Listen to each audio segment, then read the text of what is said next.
అందరికీ నమస్కారం. Welcome to Prajakshetram. ఆంధ్రప్రదేశ్లో పింఛన్ల పంపిణీ చుట్టూ రాజకీయం నడుస్తుంది. 3 రోజుల క్రితం వాలంటీర్లు పింఛన్ల పంపిణీ చేయకూడదని ఎలక్షన్ కమిషన్ ఆదేశాలు ఇవ్వడంతో పింఛన్లు ఎలా పంపిణీ చేయాలో తెలియడం లేదన్నట్టు ప్రభుత్వ వ్యవహార తీరు ఉంది.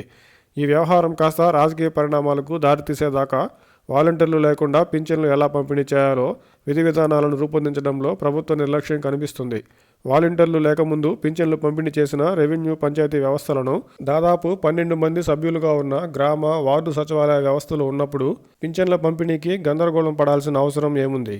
పింఛన్ల పంపిణీ ఆలస్యానికి ఒకవైపు రాష్ట్ర ఖజానాలో సరిపడా నగదు లేకపోవడం, కొత్త అప్పులు రాకపోవడమే కారణాలుగా టీడీపీ సహా ప్రతిపక్షాలు ఆరోపిస్తుంటే, వైసీపీ మాత్రం టీడీపీ కుట్ర వల్లనే వాలంటీర్లు పింఛన్ల పంపిణీకి దూరం అయ్యారని, అందుకే పింఛన్ల పంపిణీ ఆలస్యం అవుతుందని ఆరోపిస్తుంది.